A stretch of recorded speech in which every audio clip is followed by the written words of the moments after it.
Olá, hoje é sexta-feira, 29 de dezembro. Hoje você vai acompanhar a segunda parte da retrospectiva de 2023, com os fatos mais relevantes abordados pelo seu jornal, sob o olhar dos trabalhadores, dos movimentos populares, dos direitos humanos e em defesa da democracia. A partir de agora, você acompanha os destaques do segundo semestre de 2023.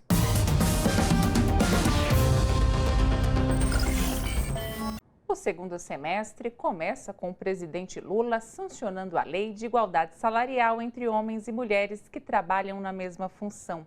A criação da medida foi uma das promessas de campanha do presidente. Além do pagamento igualitário em caso de comprovação de discriminação por gênero, raça ou etnia, o empregador terá que pagar uma multa equivalente a 10 vezes o valor do novo salário. E o nosso governo vai fazer cumprir a lei, porque nós temos fiscalização, porque nós temos o Ministério do Trabalho, porque nós temos o Ministério da Mulher, porque nós temos o Ministério Público do Trabalho, e tudo isso tem que funcionar em benefício do cumprimento da lei. Não é normal a desigualdade nesse país. Não é igualdade que o Getúlio Vargas, em 1943, a aprovar a CLT, ele já colocou o princípio da igualdade salarial, vem se usando de pretexto, de subterfúgio jurídico, de interpretação jurídica, para não cumprir desde 1943. Então é importante que vocês saibam que para essa lei ser cumprida, a gente vai ter que jogar muito duro. Hoje a internet, vocês podem denunciar, os empresários vão ter que fazer relatório, eles vão ter que se explicar publicamente, eles vão ter que se explicar para os seus clientes que vai comprar uma roupa e vai querer saber se aquela loja está tratando igual. Eu acho que a questão do assédio é uma coisa muito mais séria do que a gente pensa. O dia que todo mundo tiver condições de denunciar a forma de assédio a que as mulheres são submetidas, a gente vai descobrir que a gente está vivendo uma situação de anormalidade. Porque eu não vou dizer outra coisa, mas é falta de vergonha, é falta de respeito, é falta de caráter alguém praticar assédio. Nós só temos uma coisa a fazer. Eu sempre disse que as conquistas das mulheres e as conquistas dos homens, as conquistas dos negros, as conquistas das pessoas com deficiência, não se dará por obra do governo. Ela se dará na medida em que vocês vão tendo consciência política e vão cobrando e exigindo da sociedade que ela cobre do governo. Quando a gente cobra, muitas vezes a classe política atende, se não 100%, 90%, 80%. E eu acho que nesses três assuntos aqui, a classe política mostrou que a gente pode reivindicar, a gente pode brigar, porque ela está preparada para atender. Até porque seria vergonhoso um deputado se negar ou um senador a votar uma lei como essa. Julho colocou fim a uma discussão que se arrastou por mais de 30 anos. Finalmente, a Câmara dos Deputados aprovou em segundo turno a PEC da reforma tributária, uma decisão considerada histórica. A reforma unificou tributos e zerou o imposto sobre produtos da cesta básica, entre outras mudanças. Por ser uma proposta de emenda constitucional, eram necessários pelo menos 308 votos favoráveis para a aprovação, mas a vitória foi folgada. No primeiro turno, 382 a 118. No segundo turno, a margem foi um pouco menor, porque o quórum também foi menor. Mesmo assim, a margem de vitória foi grande, 375 votos a favor e 113 contra. A aprovação foi comemorada pelos deputados.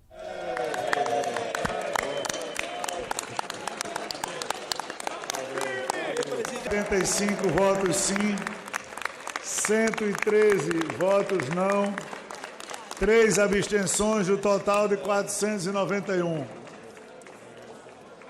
Está aprovada em segundo turno a proposta de emenda à Constituição número 45 de 19. Durante o governo passado, a situação econômica do país degringolou e milhões de brasileiros se endividaram. Diante desse drama social, o governo Lula lançou o programa Desenrola Brasil, que teve como objetivo beneficiar na primeira etapa cerca de 30 milhões de pessoas com dívidas de até R$ 100. Nesta primeira etapa, estão sendo atendidas pessoas com renda entre 2 salários mínimos e R$20 mil com dívidas sem limite de valor. Os bancos oferecem a possibilidade de renegociação das dívidas diretamente aos clientes por meio dos seus próprios canais. A partir de setembro, entrarão as renegociações que incluem a população que ganha até 2 salários mínimos ou que esteja inscrito no CadÚnico, cujas dívidas não ultrapassem R$5 mil. O programa atende dívidas bancárias contraídas de 2019 até 31 de dezembro de 2022 e que continuam ativas. Os devedores terão prazo mínimo de 12 meses para quitar os valores.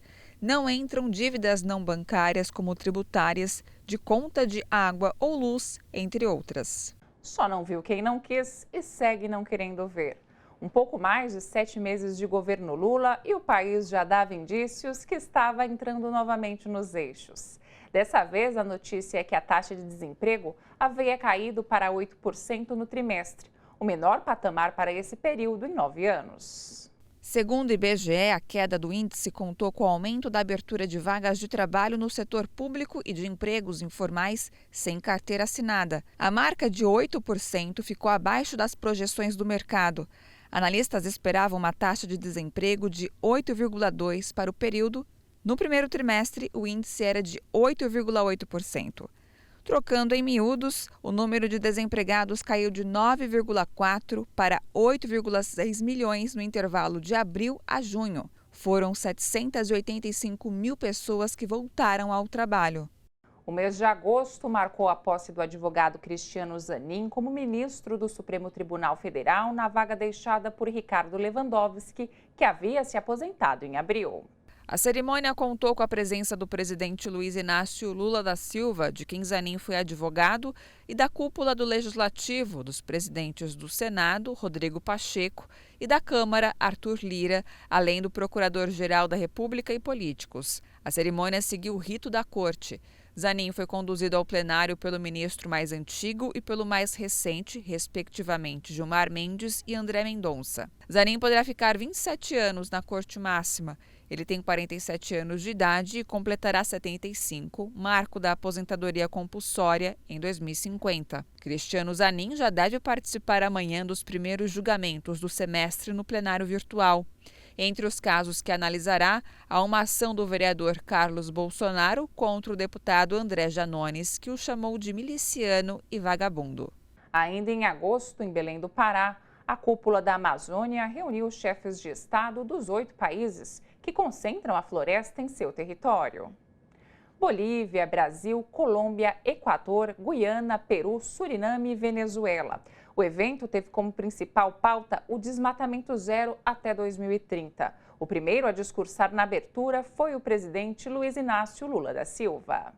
Lula disse que nunca foi tão urgente retomar e ampliar a cooperação entre os países que têm a floresta em seu território e afirmou que a situação poderia estar melhor se o seu antecessor tivesse olhado com mais responsabilidade para a região. Meu antecessor abriu as portas para os ilícitos ambientais e o crime organizado. Os índices de desmatamento voltaram a crescer. Suas políticas beneficiaram apenas uma minoria que visa lucro imediato. O presidente afirmou também da importância da Amazônia na relação com outros países. A Amazônia é nosso passaporte para uma nova relação com o mundo. Uma relação mais simétrica, na qual nossos recursos não serão explorados em benefício de poucos, mas valorizados e colocados a serviço de todos. O presidente da Colômbia, Gustavo Petro, que é contra a exploração do petróleo na região, afirmou que o mundo corre perigo de extinção por causa do combustível fóssil, que gera muita emissão de gás carbônico. A riqueza na sociedade atual, desde a Revolução Industrial, ela é medida por emissões de CO2. Se você é mais rico quando mais CO2 você emite, quanto mais CO2 você emite. Se o nível do seu carro é tal, se você viaja de avião, se todos os dias você utiliza um avião, você é um homem rico. Então você é um homem do capital, você é um homem de êxito, um neoliberal. Mas essa pessoa é a que mais emite CO2. Essa riqueza, então, ela se mede, ela pode ser medida pela emissão de CO2. E o CO2 é a base da riqueza. Então, quando falamos que isso tudo deve ser extinguido e que temos que ver tudo de outra forma, pois o que se diz e o que o planeta está nos dizendo é que agora é momento, então, de mudar o sistema econômico. E muito, e em profundidade. Já Luiz Arce, presidente da Bolívia, culpou a especulação dos países desenvolvidos e o capitalismo pela crise ambiental que estamos passando. O fato de a Amazônia ser um território tão importante não implica que toda a responsabilidade pelas consequências e efeitos da crise climática tenham que recair nas nossas mãos e nas nossas economias, porque essa crise climática mundial não foi gerada por nós. No marco das responsabilidades comuns, porém diferenciadas, que implica a responsabilidade dos países industrializados que influenciaram de forma desproporcional a emissão de gases de efeito estufa, de dióxido de carbono e outros poluentes em nível mundial, são esses os países que têm que contribuir em maior medida para a solução desse problema. Em Brasília, a 7ª Marcha das Margaridas ganhou destaque no seu jornal. O grupo chegou ao Congresso pouco antes das 10 horas para a cerimônia, onde foram anunciados programas do governo federal. O ato foi encerrado ao meio-dia, após o pronunciamento do presidente Lula. Antes de anunciar as medidas adotadas, Lula disse que a única razão pela qual voltou a ser presidente da República, tirando aquele fascista e genocida do poder, foi para provar ao mundo que esse país tem condição de tratar o seu povo com respeito, cuidando da saúde das crianças, do trabalhador e das mulheres. Os golpistas podem matar 1, 2 ou 3 Margaridas, mas jamais evitarão a chegada da primavera. É uma alegria enorme estar aqui mais uma vez. A felicidade é ainda maior por poder assinar na frente de todas vocês esses atos que convergem para a autonomia econômica e inclusão produtiva das mulheres rurais. A retomada da reforma agrária, com atenção especial à família chefiada por mulheres. Os quintais produtivos para a segurança alimentar e nutricional. O estímulo maior à agroecologia para a produção de comida de verdade, saudável, sem agressão ao meio ambiente.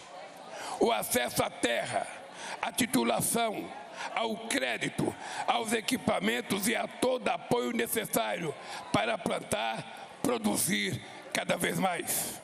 Prioridades definidas por vocês, demandas que temos o prazer de atender, para que as mulheres do campo, das florestas e das águas possam viver com dignidade, tendo assegurado seus direitos civis, políticos e sociais. Se antes ainda havia alguma dúvida, agora não há mais discussão. O impeachment de 2016 não passou mesmo de um golpe. Por unanimidade, o Tribunal Regional Federal da Primeira Região rejeitou a ação do Ministério Público Federal e manteve a decisão que arquivou a ação de improbidade contra a ex-presidente Dilma Rousseff sobre o caso das pedaladas fiscais. A decisão também beneficiou o ex-ministro da Fazenda, Guido Mantega, o ex-presidente do Banco do Brasil, Aldemir Bendini, o ex-secretário do Tesouro, Arno Augustin, e o ex-presidente do BNDES, Luciano Coutinho. Segundo a decisão da 10ª turma do TRF1, Dilma Rousseff não poderia ser processada por improbidade pelo Judiciário, apenas pelo Congresso Nacional. Mas em 2016, ela foi inocentada por uma perícia do Senado que não identificou ato que tenha contribuído direta ou imediatamente para que ocorressem os atrasos nos pagamentos, as chamadas pedaladas. O advogado de Dilma, o ex-ministro José Eduardo Cardoso, disse que foi uma decisão importante, não só do ponto de vista jurídico, mas também histórico, porque Dilma foi vítima de perseguição e teve a cassação do seu mandato em total desconformidade com a Constituição, apesar de ser uma mulher honesta e digna. Atualmente, Dilma preside o novo Banco de Desenvolvimento, conhecido como Banco do BRICS. O final do mês de agosto reservou uma grata surpresa para um dos grandes defensores do povo em situação de rua. O padre Júlio Lancelotti, que lidera a Pastoral do Povo de Rua da Arquidiocese de São Paulo, recebeu a condecoração Gran Cruz da Ordem do Mérito do Ministério da Justiça. Aos 74 anos, mesmo diante de constantes ameaças, como a do último fim de semana, o padre Júlio segue firme à frente da Pastoral do Povo da Rua da Arquidiocese de São Paulo, voltada aos cuidados de pessoas em situação de vulnerabilidade social. Criada em 2018, a honraria é entregue a pessoas que se destacaram na sociedade por serviços prestados ao Ministério da Justiça. Diante do anúncio da condecoração do padre Júlio pelo ministro Flávio Dino, o presidente Lula comentou que se trata de uma justa homenagem. Os primeiros dias de setembro trazem uma importantíssima decisão. O ministro Dias Toffoli, do Supremo Tribunal Federal, invalidou provas produzidas pela Lava Jato e chamou a prisão do ex-presidente Lula de um dos maiores erros judiciários da história do país. Toffoli declarou que as provas, a partir do acordo de leniência com Odebrecht, eram imprestáveis, porque tinham sido obtidas por meio ilegais. Dias Toffoli disse que as decisões decorrentes desse acordo de leniência destruíram tecnologias nacionais, empresas, empregos e patrimônios públicos e privados. Ele chamou o processo de uma armação fruto de um projeto de poder de determinados agentes públicos em seu objetivo de conquista do Estado por meios aparentemente ilegais, mas com métodos e ações contra a lei. Falou que agentes se valeram de verdadeira tortura psicológica para obter supostas provas contra inocentes. Em sua decisão, o ministro escreveu também que a prisão de Lula foi, abre aspas, ovo da serpente dos ataques à democracia e às instituições que já se pronunciavam em ações e vozes desses agentes contra as instituições e ao próprio STF, fecha aspas. Toffoli disse também que a parcialidade da Lava Jato teve o objetivo de levar um líder político às grades e com provas forjadas. O presidente Lula foi preso em 7 de abril de 2018 e ficou detido por 580 dias. Depois de um 7 de setembro com ares golpistas em 2022, neste ano Brasília teve uma comemoração democrática. Estiveram presentes à cerimônia que marca o Dia da Independência do Brasil o presidente Lula, o vice-presidente Geraldo Alckmin, o presidente do Senado, Rodrigo Pacheco, e autoridades. Junto com a primeira-dama, Janja da Silva, o presidente Lula foi em carro aberto até o local onde aconteceu o desfile. No palco, foi recepcionado pelos comandantes das Forças Armadas e o ministro da Defesa, José Múcio. O evento também contou com a presença de representantes do Executivo e do Judiciário. O vice-presidente Geraldo Alckmin e sua esposa, Lu Alckmin, a presidenta do STF, Rosa Weber, o presidente do Senado, Rodrigo Pacheco, e de todos os ministros do governo.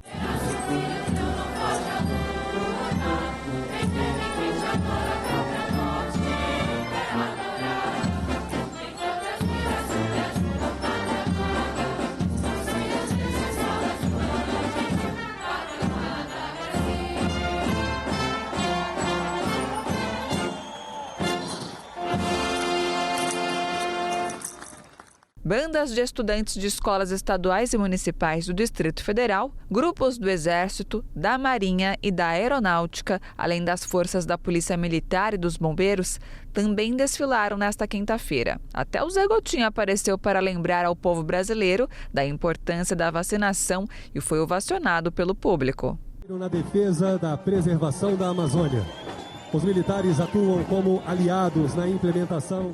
A tradicional pirâmide humana do Batalhão de Polícia do Exército de Brasília também fez sua apresentação.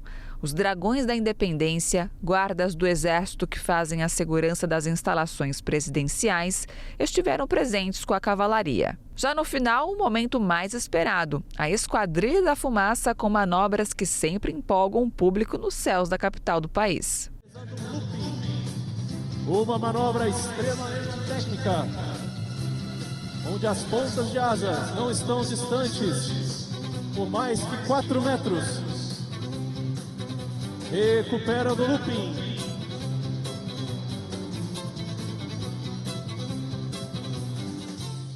O 7 de setembro também marca o Grito dos Excluídos, que este ano teve atos realizados por movimentos populares e entidades em várias cidades do estado de São Paulo. Movimentos populares e entidades sindicais de Presidente Prudente participaram do Grito dos Excluídos. A ideia foi abrir um diálogo com os moradores da cidade sobre uma sociedade justa e igualitária, além de debater temas como reforma agrária, racismo e violência contra os povos indígenas. Em Aparecida, os manifestantes pediram por moradia digna para as pessoas em situação de rua. Na Baixada Santista, pessoas gritaram por justiça e pelo fim da violência policial após a morte de 28 pessoas em decorrência da Operação Escudo, autorizada pelo governador bolsonarista Tarcísio de Freitas, que utilizou o uso da força desmedida das polícias militar e civil. Em Campinas, a caminhada também falou sobre a importância do SUS e da saúde para a população. Em Mogi das Cruzes, foi realizada uma missa pelo fim da fome no país. Na abertura da Assembleia Geral da ONU, em Nova York, 20 anos depois de seu primeiro pronunciamento nas Nações Unidas, o presidente Lula disse que sem combater a desigualdade, não há possibilidade de desenvolvimento sustentável e que países ricos precisavam tomar medidas efetivas para conter as mudanças climáticas. Há 20 anos, ocupei essa tribuna pela primeira vez e disse naquele 23 de setembro de 2003 que minhas primeiras palavras diante deste Parlamento Mundial sejam de confiança na capacidade humana de vencer desafios e evoluir para formas superiores de convivência. Volto hoje para dizer que mantenho minha inabalável confiança na humanidade. Naquela época, o mundo ainda não havia se dado conta da gravidade da crise climática. Hoje, ela bate às nossas portas, destrói nossas casas, nossas cidades, nossos países, mata e impõe perda e sofrimento a nossos irmãos, sobretudo aos mais pobres. A fome, tema central da minha fala neste Parlamento Mundial 20 anos atrás, atinge hoje 735 milhões de seres humanos que vão dormir esta noite sem saber se terão o que comer amanhã. O mundo está cada vez mais desigual. Os 10 maiores bilionários possuem mais riqueza que os 40% mais pobres da humanidade. O destino de cada criança que nasce nesse planeta parece traçado ainda no ventre de sua mãe. A parte do mundo em que vivem seus pais e a classe social a qual pertence sua família irão determinar se essa criança terá ou não oportunidades ao longo da vida. Fazer todas as refeições, você terá negado o direito de tomar café de manhã, almoçar e jantar diariamente. Se terá acesso à saúde ou se irá sucumbir a doenças que já podiam ter sido erradicadas. Se completará os estudos e conseguirá um emprego de qualidade ou se fará parte da legião de desempregados, subempregados e desalentados que não para de crescer. É preciso, antes de tudo, vencer a resignação que nos faz aceitar tamanha injustiça como fenômeno natural. Para vencer a desigualdade, falta vontade política daqueles que governam o mundo. Se hoje eu retorno na honrosa condição de presidente do Brasil, é graças à vitória da democracia em meu país. A democracia garantiu que superássemos o ódio, a desinformação e a opressão. A esperança, mais uma vez, venceu o medo. Nossa missão é unir o Brasil e reconstruir um país soberano, justo, sustentável, solidário, generoso e alegre. O Brasil está se reencontrando consigo mesmo, com nossa região, com o mundo e com o multilateralismo. Como não me canso de repetir, o Brasil está de volta. Nosso país está de volta para dar sua devida contribuição ao enfrentamento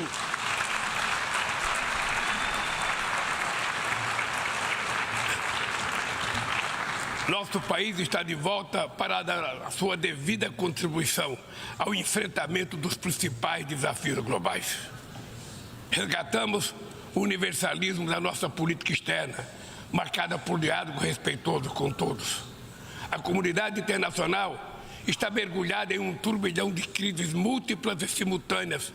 A pandemia da Covid-19, crise climática e a insegurança alimentar e energética ampliada por crescentes tensões geopolíticas.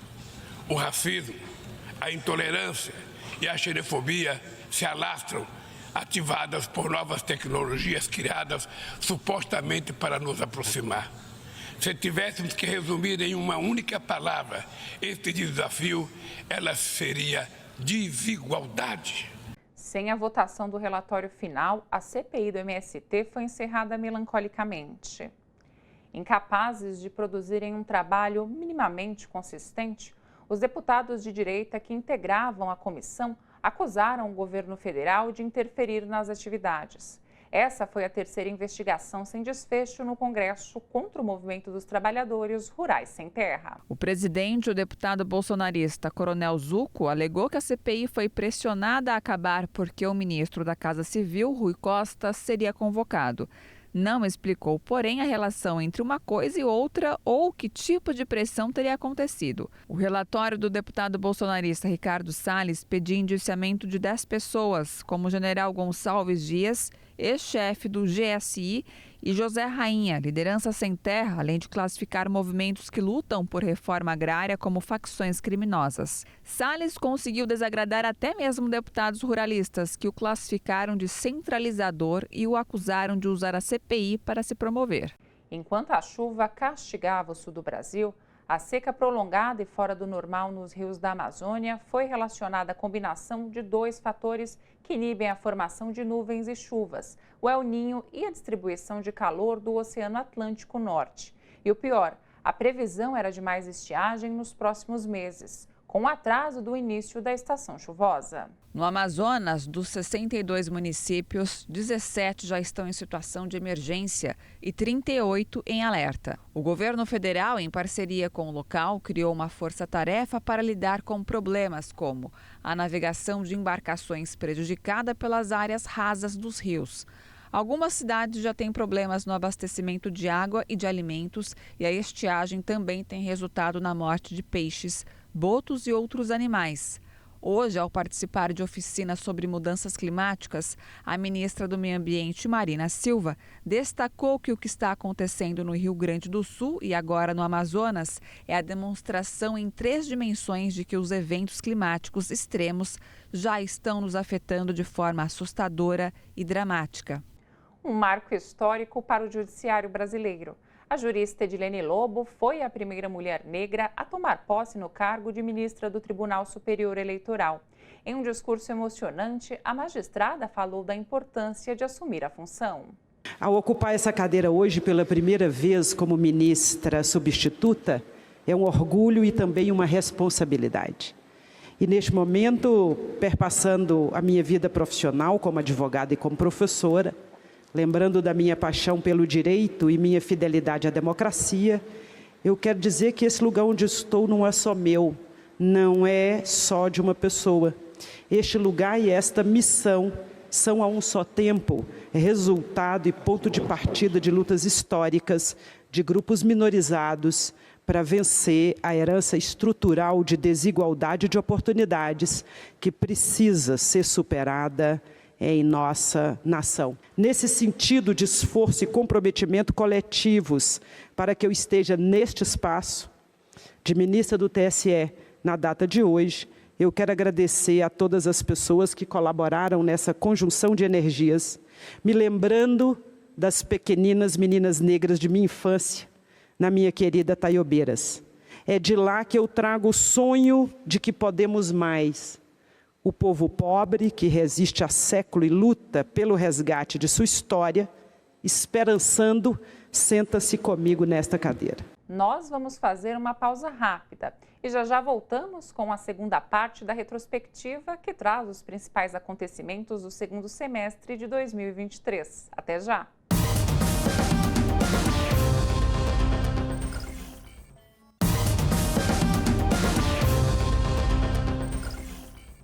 O começo do mês de outubro acaba sendo marcado por um crime bárbaro no Rio de Janeiro. Durante a madrugada, 3 amigos foram executados em um quiosque na Barra da Tijuca, zona oeste do Rio. Todos eram médicos ortopedistas de São Paulo. Estavam no Rio para participar de um congresso. Entre os mortos estava Diego Ralph Bonfim, irmão da deputada federal do PSOL, Sâmia Bonfim. Os 4 amigos ortopedistas estavam em um quiosque na Barra da Tijuca, em frente ao Hotel Windsor, onde participariam de um congresso de medicina ortopédica. Marcos de Andrade Cursato, Perseu Ribeiro Almeida e Diego Ralph Bonfim não resistiram aos ferimentos. Daniel Proença também foi baleado e está internado.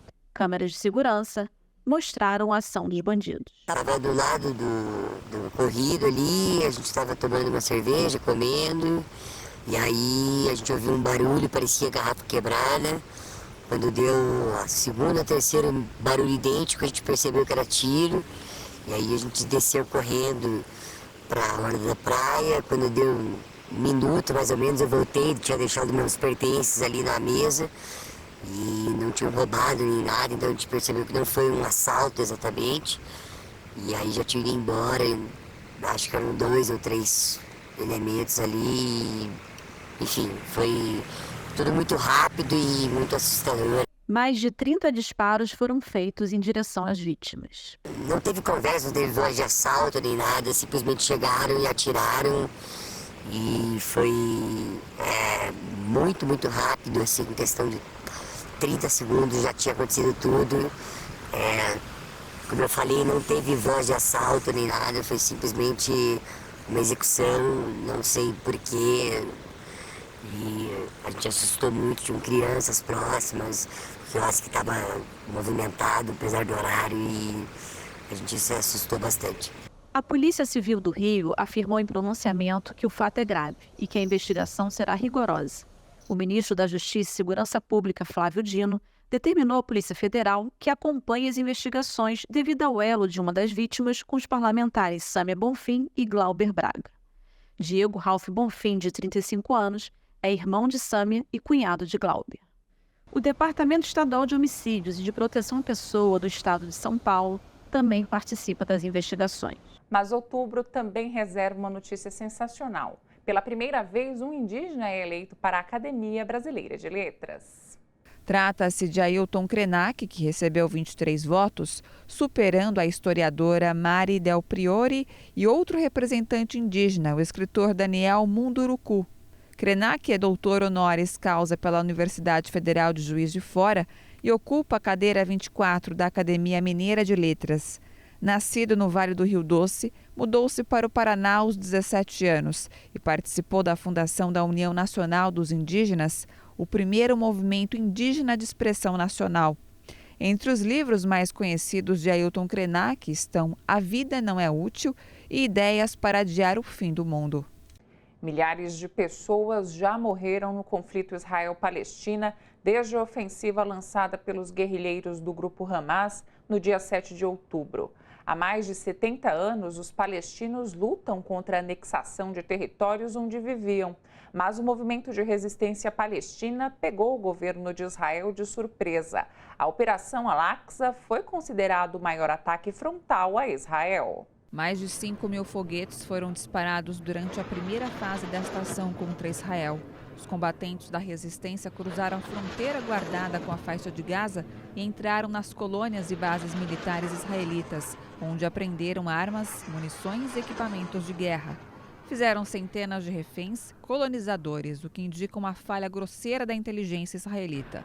O governo de Israel passou a evacuar a região atacada e bombardear as áreas residenciais de Gaza. derrubaram prédios inteiros, hospitais e escolas.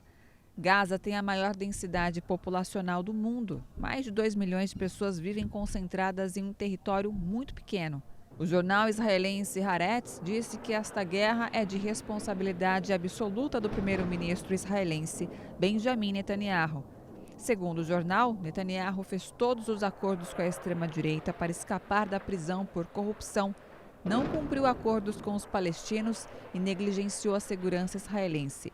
No programa Geopolítica em Foco, aqui na TVT, o professor Legene Mirhan falou sobre ataque inusitado dos palestinos e da desproporção das forças militares. Nesses 75 anos, eu que acompanho ali nos últimos 50 pelo menos, eu não tinha visto nenhum movimento de resistência do povo palestino na dimensão que nós estamos presenciando. Houve sequestros de aviões no mundo, houve ações espetaculares, mas um confronto direto Palestino-Israel, eu não lembro de ter visto assim. Por quê? Porque Israel é muito mais...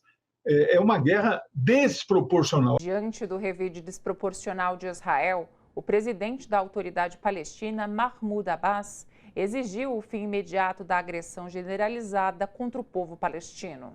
Em um comunicado nesta quinta-feira, o presidente da Autoridade Palestina, Mahmoud Abbas, se manifestou sobre o conflito entre Israel e o Hamas e rejeitou as práticas que levam à morte de civis ou a abusos contra eles de ambos os lados. Os ataques a civis lançados tanto pelas forças israelenses quanto por milicianos palestinos contradizem a moral, a religião e o direito internacional, disse Abbas, exigindo também o fim imediato do que qualificou de agressão generalizada contra o povo palestino. O presidente da Autoridade Palestina, que administra a Cisjordânia, reuniu-se com o rei Abdullah II da Jordânia para abordar formas de deter a agressão israelense contra o povo palestino e enviar ajuda e assistência a Gaza, governada pelo Hamas. O líder palestino alertou para o risco de que a única central elétrica da faixa de Gaza pare de funcionar se ficar sem combustível e fez um apelo para que se garanta o abastecimento de água e eletricidade e para abrir de forma urgente corredores humanitários. O líder palestino também pediu a libertação de civis, prisioneiros e detidos. O governo israelense informou que, após a ofensiva de sábado, o Hamas fez reféns cerca de 150 pessoas. Abbas lidera a Autoridade Palestina, com sede na Cisjordânia ocupada, chefia a Organização para a Libertação da Palestina e pertence ao Fatah, movimento político fundado pelo falecido Yasser Arafat. O Hamas, uma facção islâmica que enfrenta esta liderança palestina, governa a faixa de Gaza desde 2007. A retrospectiva de outubro encerra com um desfecho importante na CPMI dos atos antidemocráticos do dia 8 de janeiro. Por 20 votos a favor e 11 contra, a comissão aprovou o relatório que indiciou 61 pessoas, entre elas Jair Bolsonaro. Durante o anúncio do voto, os parlamentares bolsonaristas demonstraram mais uma vez a falta de respeito com a discordância de ideias e a democracia, vaiando e gritando vergonha durante a fala do presidente da CPMI. Quero proclamar o resultado. 20 votos sim, 11 votos não, uma abstenção. Está aprovado o relatório da senadora Elisiane Gama.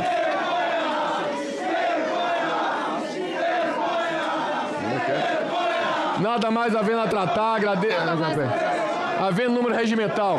Coloque em votação as atas da 22ª e 23ª reuniões solicitando a dispensa de suas leituras. Os senhores deputados e senadores que aprovam permaneçam como se encontram. As atas estão aprovadas. Novembro abre com uma crise sem precedentes. Uma semana sem luz. Esse foi o tempo em que os moradores da capital e região metropolitana de São Paulo ficaram sem energia elétrica, após um temporal que atingiu a região. Diante da demora da Enel, empresa responsável pelo fornecimento de energia em São Paulo, em religar os bairros ao sistema, ainda como ministro da Justiça, Flávio Dino informou que o governo federal iria notificar a empresa para explicar a falta de energia na capital e na região metropolitana de São Paulo, o que causou prejuízos enormes a moradores e também ao comércio. Depois de receber centenas de reclamações no fim de semana, O Procon abriu um procedimento para apurar que medidas foram adotadas pela Enel e demais concessionárias de energia que atendem a região metropolitana. O Ministério Público de São Paulo apontou que abriria investigação contra a Enel por suposta omissão no restabelecimento da energia. Vale lembrar que a empresa foi privatizada e que enxugou mais de 30% do quadro de funcionários. Na avaliação de especialistas, o caos vivido em São Paulo desde a chuva de sexta-feira expõe falhas cometidas por gestores públicos frente aos eventos extremos provocados pelo aquecimento global e que já eram previstos. Entre os problemas apontados se destacam a falta de manejo adequado de árvores e do enterramento dos cabos de energia e comunicação. Quando era prefeito de São Paulo, Fernando Haddad quis enterrar os fios, mas o Sindicato das Indústrias de Energia no estado de São Paulo acionou a Justiça Federal para impedir e conseguiu. O aluguel de postes para telefônicas e outras empresas de telecomunicações é uma importante fonte de renda de companhias de energia com a Enel. Diante da situação caótica, o prefeito de São Paulo, Ricardo Nunes, do MDB, afirmou que o contrato de privatização da Enel foi mal feito e precisa ser readequado diante das mudanças climáticas. Acrescentou que não é possível que a Enel, com todos esses problemas, tenha um volume pequeno de equipes perante ao tamanho do problema. Em maio de 2018, a empresa italiana Enel comprou 73% das ações da Eletropaulo. De 2019 até o terceiro trimestre deste ano, o número de empregados da Enel caiu de 23.385 para 15.366, uma redução de 36%. E foi num clima de muita emoção que os brasileiros resgatados de Gaza desembarcaram em Brasília e foram recebidos pelo presidente Lula, diplomatas, ministros e militares. Aliás, é preciso cravar, foi por conta da rápida ação do governo que os brasileiros puderam voltar em segurança ao país. Após a viagem de cerca de 18 horas, os 32 brasileiros que pediram para sair de Gaza desembarcaram no Brasil. O presidente Lula e a primeira-dama Janja foram os primeiros a dar as boas-vindas aos repatriados, que passaram mais de um mês sob ataques israelenses. Após o desembarque, brasileiros repatriados contaram um pouco do que passaram em Gaza. Queria também agradecer a Embaixada do Brasil na Ramallah. Eles deram bastante suporte para nós, alimentação, recursos para a gente comprar comida. Queria também agradecer ao presidente.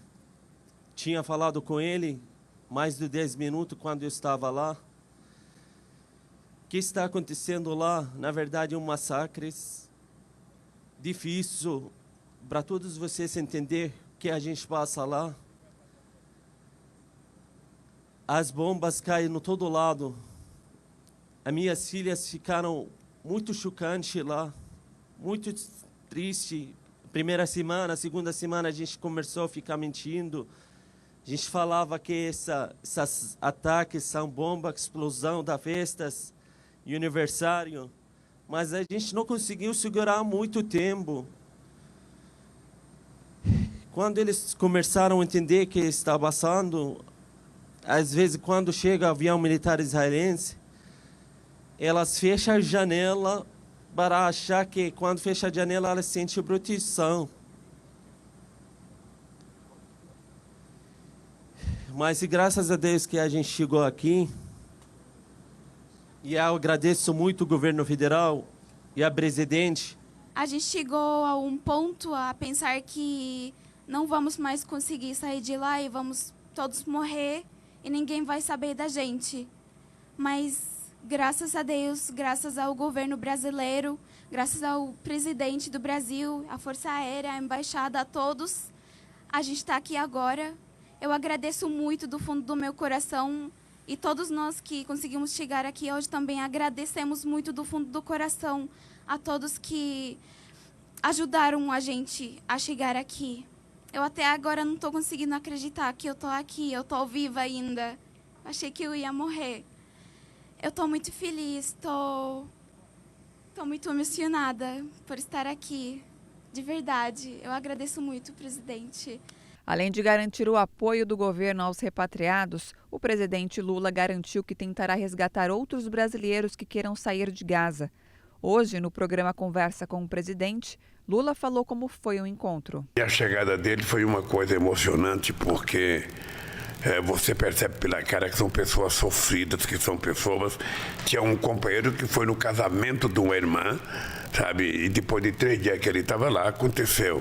As 2 meninas que eu conversei ontem à noite, elas foram com a mãe dela, porque a mãe dela estava com câncer, e a mãe dela foi à faixa de Gaza se despedir da família, porque ela tinha certeza que não tinha cura. E ela morre em faixa de Gaza. Então, coisas como essa faz com que a gente fique muito sensível. Nós agora temos responsabilidade de ficar procurando mais brasileiros que estão lá, ou tentar ver se a gente consegue liberar parentes de brasileiros que estão lá, que querem sair, porque é o mínimo que a gente pode fazer.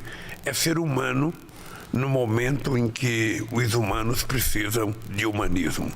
É isso que o Brasil tem que fazer. O Brasil vai continuar brigando pela paz? Não é possível.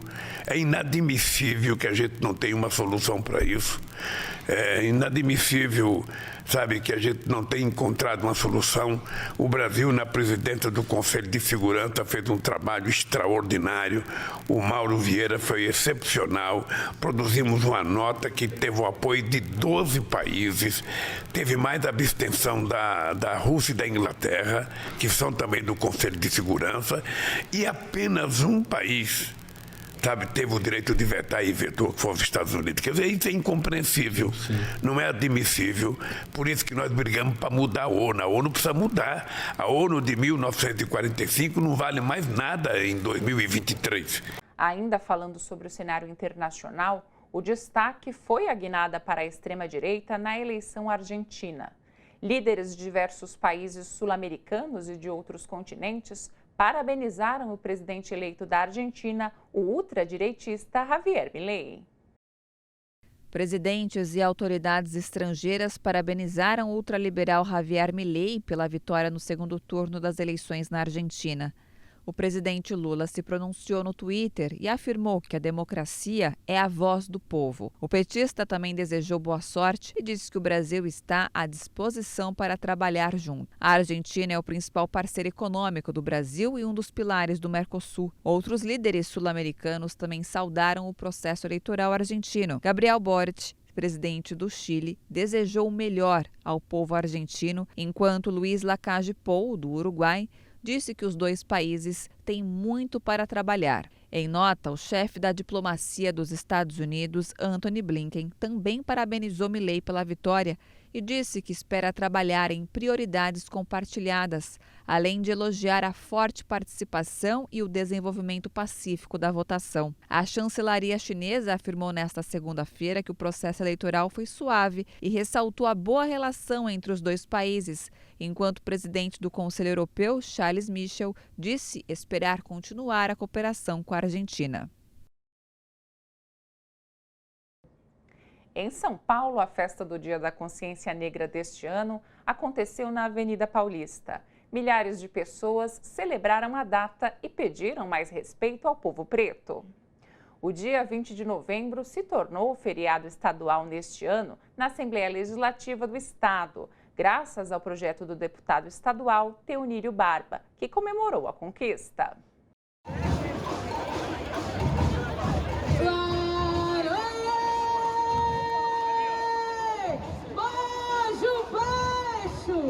A importância para a gente resgatar a nossa história, da onde se partiu do genocídio de um povo no século XVII. Zumbi do Palmares foi morto, arrancado a mão e a cabeça. E 87% hoje dos negros são mortos pela polícia, então o genocídio ainda continua. Ainda no estado de São Paulo, no Brasil, o racismo estrutural ainda permanece na vida das pessoas. E esse ato hoje, 20 de novembro, mas todos os dias durante o ano, é importante tratar desse tema. A gente veio para cá dizer que a luta continua, porque infelizmente os números de mortos por chacinas por conta da violência do estado de São Paulo ainda é muito grande. E o desemprego da população negra também. Então a gente está lutando pelo bem viver. Pela primeira vez, a Marcha da Consciência Negra de São Paulo acontece num feriado estadual que foi aprovado neste ano e cuja lei é do deputado Teonílio Barba. Uma lei importante, é uma reparação da Assembleia Legislativa com o nosso povo preto, os pretos e pretas, negros e negros do estado de São Paulo, já que o estado de São Paulo é um dos últimos estados a acabar com a escravidão no nosso país. Então são mais de 350 anos de escravidão, é a história do nosso povo preto, na cultura, na gastronomia, na capoeira, na construção, no avanço tecnológico desse estado e desse país. O Dia da Consciência Negra foi criado em 1978 e por tradição de luta do movimento negro, em homenagem a Zumbi e Dandara, o movimento negro sempre está nas ruas.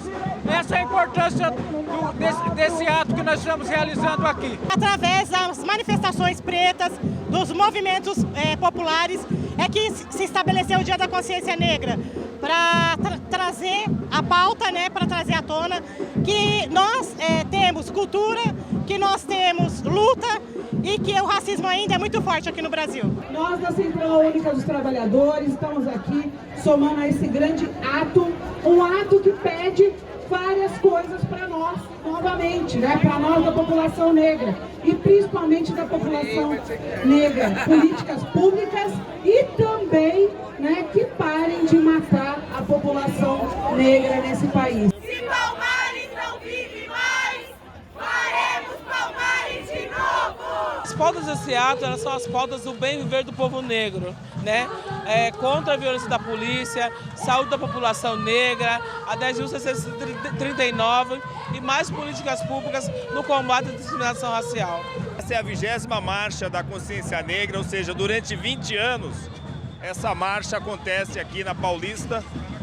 Ela foi institucionalizada por uma lei de minha autoria, foi aprovada na Câmara de São Paulo, parou de ter problemas que, antigamente, toda vez que ia ter a marcha, acabava tendo problema com a polícia, com a CT. Hoje ela está no calendário da cidade de São Paulo e ela é importante para buscar essa relação de consciência que as pessoas têm que ter. Enquanto a consciência humana for racista, opressora, será necessário haver quantas vezes necessidade for o Dia da Consciência Negra para que as pessoas tenham essa noção ampla do que é mesmo ser humano, né, e respeitar o próximo. As cotas abrem portas! As cotas! As cotas! As cotas abrem portas! A gente aqui vem celebrar todo ano a luta, a resistência. Mais importante é a gente demarcar o nosso espaço na rua. Precisamos sair das hashtags e voltar a frequentar a rua, se reconectar com o povo. A importância é mostrar que o racismo não será aceito nem hoje nem nunca. Lutar contra o racismo é lutar pela vida de quem escraviza e de quem é escravizado. Porque quando a gente escraviza ou é escravizado, a gente deixa de ser humano. Então, lutar contra o racismo é lutar pela vida.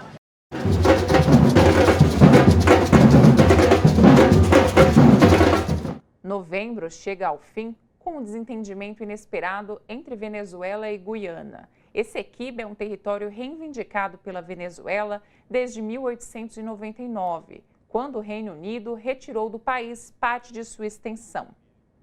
A tensão subiu quando a Venezuela passou a exigir que seja cumprido um acordo que lhe devolva a região, enquanto a Guiana recorre a tribunais internacionais. O Brasil e outros países da América do Sul acompanharam de perto esse desentendimento.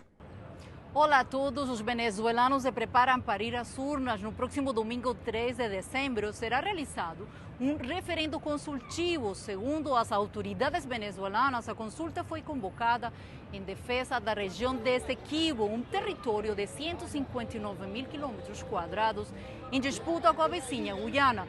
A Venezuela reivindica esse território como seu há mais de 100 anos.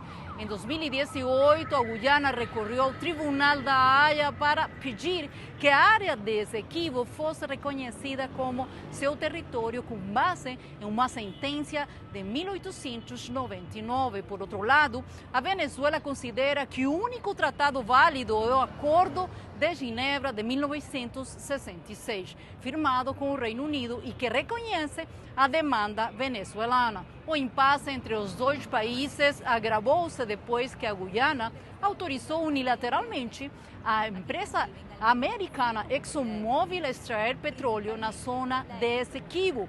Para o referendo do domingo, o Conselho Nacional Eleitoral da Venezuela aprovou a votação para 5 perguntas que determinarão a posição atual e futura da Venezuela sobre o conflito fronteiriço.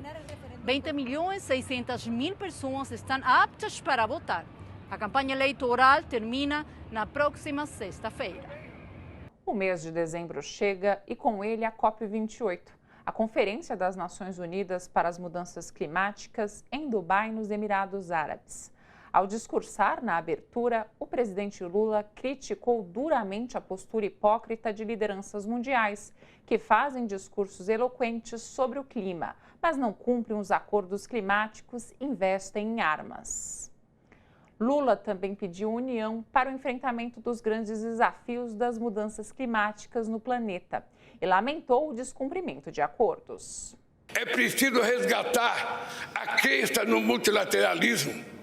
É inexplicável que a ONU, apesar de seus esforços, se mostre incapaz de manter a paz simplesmente porque alguns dos seus membros lucram com a guerra.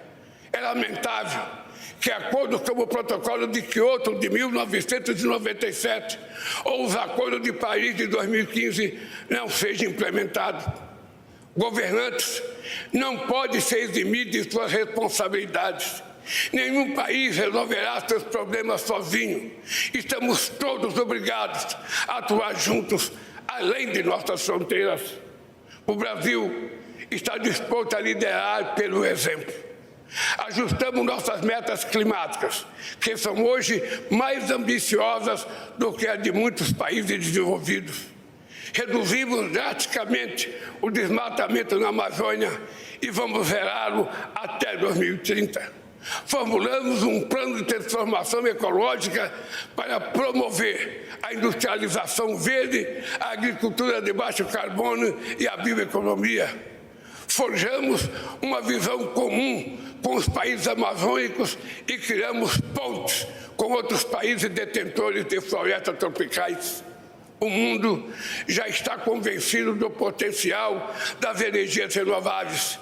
É hora de enfrentar o debate sobre o ritmo lento da descarbonização do planeta e trabalhar por uma economia menos dependente de combustíveis fósseis. Temos de fazê-lo de forma urgente e justa. Vamos trabalhar de forma construtiva com todos os países para pavimentar o caminho entre essa COP28 e a COP30 que sediaremos no coração da Amazônia. Não existe 2 planetas Terra. Somos uma única espécie chamada humanidade. Todos almejamos tornar o mundo capaz de acolher com dignidade a totalidade de seus habitantes, e não apenas uma minoria privilegiada. Como nos convida o Papa Francisco na encíclica Todos Irmãos, precisamos conviver na fraternidade. Muito obrigado.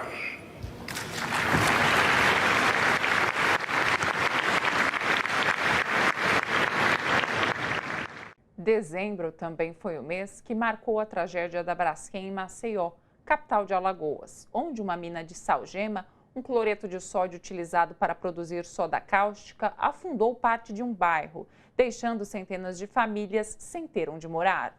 A possibilidade de desabamento da mina da Braskem, empresa responsável pela mineração que afetou 5 bairros, provocou a evacuação de um hospital e levou a prefeitura a decretar situação de emergência. Nos últimos 5 anos, 60 mil pessoas foram deslocadas devido ao afundamento do solo causado pelo vazamento de líquido depois de 40 anos de exploração da mina. Em 2018, surgiram as primeiras rachaduras, uma delas com 280 metros de extensão. No mesmo ano, houve um tremor que agravou as rachaduras e crateras no solo, provocando danos irreversíveis nos imóveis. Em 2019, o Serviço Geológico do Brasil confirmou que a mineração provocou a instabilidade no solo e foram emitidas as primeiras ordens de evacuação para moradores. Desde então, mais de 14 mil imóveis precisaram ser desocupados, transformando áreas antes habitadas em bairros fantasmas. Reconhecimento. Assim, pode-se definir o lançamento do projeto que homenageou estudantes universitários mortos durante a ditadura militar. 50 anos após a morte dos estudantes de geologia Alexandre Vanucchi e Ronaldo Queiroz, assassinados pela ditadura em 1973, hoje eles foram diplomados em cerimônia na USP. O Alexandre era meu calouro, eram duas gerações diferentes, né? O problema é que eu vi os dois morrerem. O Alexandre morreu na minha frente no DOI-CODE. Ele foi assassinado pelo Ustra, né? No sábado. O Ustra falou, na hora que eu cheguei preso, o Ustra falou: acabei de matar o Alexandre Vanucchi Leme. Alexandre Vanucchi tinha 22 anos quando foi morto. Para mim, o Alexandre era o meu irmão mais velho, né? Meu irmão querido, carinhoso, brincalhão, né? Extremamente estudioso, inteligente. Alguém que passou em primeiro lugar na USP e a gente só ficou sabendo após a morte dele, mas é um estudante, né, que queria um Brasil melhor para todo mundo, né? Queria que tivesse um ensino público de qualidade, mais verbas para a educação, até na época estavam pensando em fechar o CRUSP, ele também estava lutando por isso, né? E, foi considerado um mártir, né, brasileiro. Ronaldo Queiroz foi assassinado a tiros em um ponto de ônibus. Eu era muito amiga do Ronaldo Monte Queiroz, também conhecido por Papa. Ronaldo foi um estudante da geologia, uma pessoa brilhante, inteligente, que se tornou um líder estudantil dos mais importantes. Infelizmente, ele foi perseguido e posteriormente seguido pelos órgãos da ditadura e foi vergonhosamente assassinado.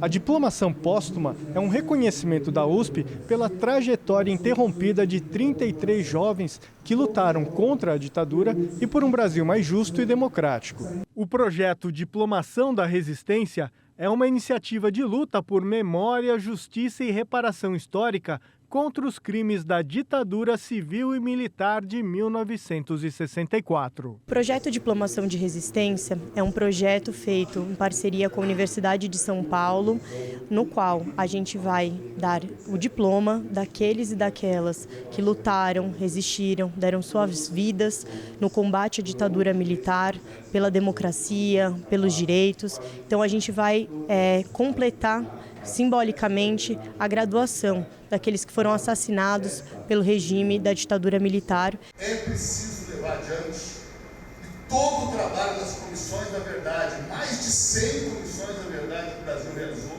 exemplo único no planeta, singular. Isso não está anulado.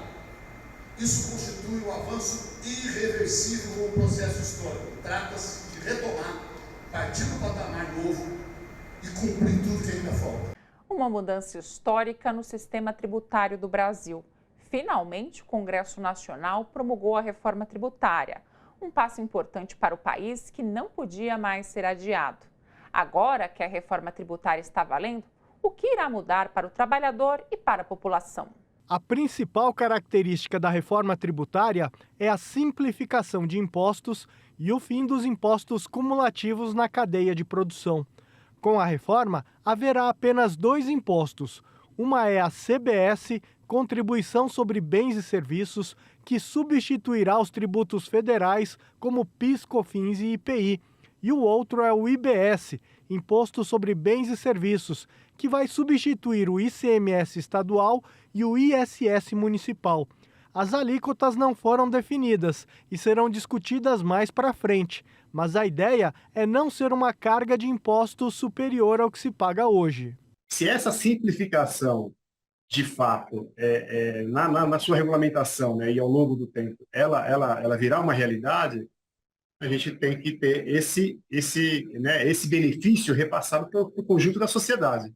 É por isso que a gente, assim como o presidente Lula falou que é um fato histórico, a gente também entende que é um fato histórico.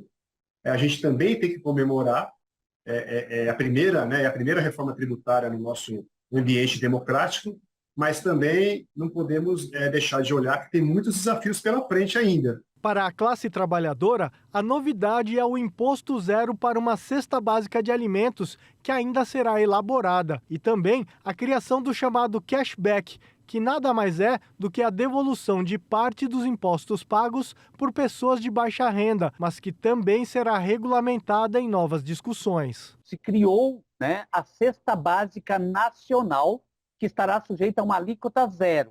Quer dizer que todos os produtos que compõem essa cesta básica nacional não pagarão tributos. Logo, ficará mais barato, sim, vender produtos da cesta básica nacional. Quem vai definir quais são esses produtos é a lei complementar. Então, vai ter uma lei complementar o ano que vem definindo isso, chamado cashback. Mas é devolução de tributos. Obrigatório para, por exemplo, o tributo incidente sobre energia elétrica e sobre gás. Esse é obrigatório devolver. Com a simplificação dos impostos, haverá redução no custo das empresas. Os trabalhadores esperam que essa economia se reverta em mais empregos, melhores salários e desenvolvimento econômico. Se a simplificação vem no sentido de melhorar, inclusive, a segurança jurídica do país, como agora o Brasil já está sendo melhor classificado pelas tais agências de risco, etc., etc., então a confiança do que nós falamos dos investidores, melhora o ambiente no Brasil para atrair investimentos e, consequentemente, a gente tem um crescimento econômico. E o crescimento econômico tem que incluir a geração de empregos, de emprego com qualidade, de emprego e melhorar a renda da classe trabalhadora, da população de uma forma geral. A reforma vai taxar produtos prejudiciais à saúde, ao meio ambiente e à sociedade, como cigarro e bebidas alcoólicas, e criará o IPVA, Imposto sobre Propriedade de Veículos Automotores, sobre jatinhos, iates, lanchas e helicópteros. Na segunda etapa da reforma, no ano que vem, é esperado que os bilionários sejam mais taxados. Para eu isentar quem ganha até 5 mil, eu posso isentar desde que eu tribute quem ganha lucro e dividendo acima de 50, 60 mil reais. Então, se eu tributar este setor efetivamente, eu posso desonerar os trabalhadores que ganham até 5 mil. E eu posso, inclusive, reduzir as alíquotas dos impostos sobre o consumo. Ao lado de ministros e da primeira-dama Janja, o presidente Lula se encontrou com catadores e catadoras de materiais recicláveis para celebrar o Natal. O encontro reuniu cerca de 2.000 pessoas no último dia da Expo Catadores em Brasília. Durante o encontro, o presidente disse que este ano foi de recuperar o país, de voltar à normalidade. E a gente precisa agora, nessa sua retomada, fazer com que as coisas cresçam e evoluam mais. Que 2024 seja para nós de muitas, muitas alegrias. A gente ainda tem muitos companheiros, não só nas ruas, mas nos lixões, precisando de infraestrutura, sabe?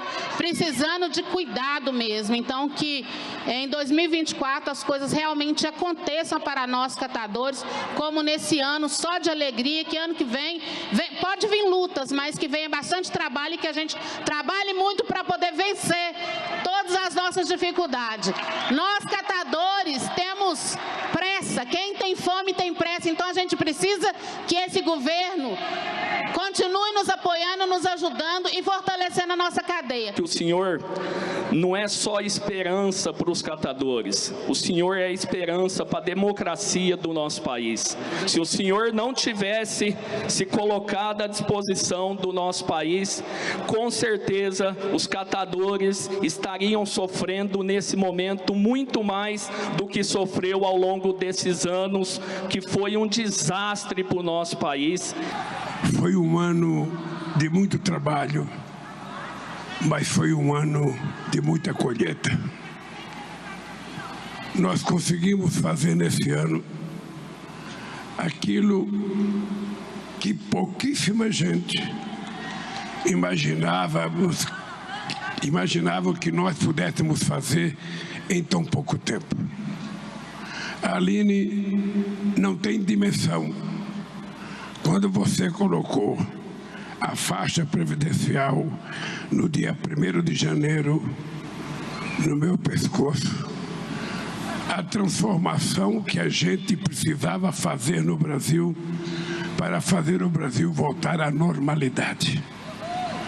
A palavra correta é essa: fazer o Brasil voltar à normalidade. E fazer o Brasil voltar à normalidade é cuidar das pessoas, é cuidar de gente, é cuidar de mulheres, de homens, de crianças.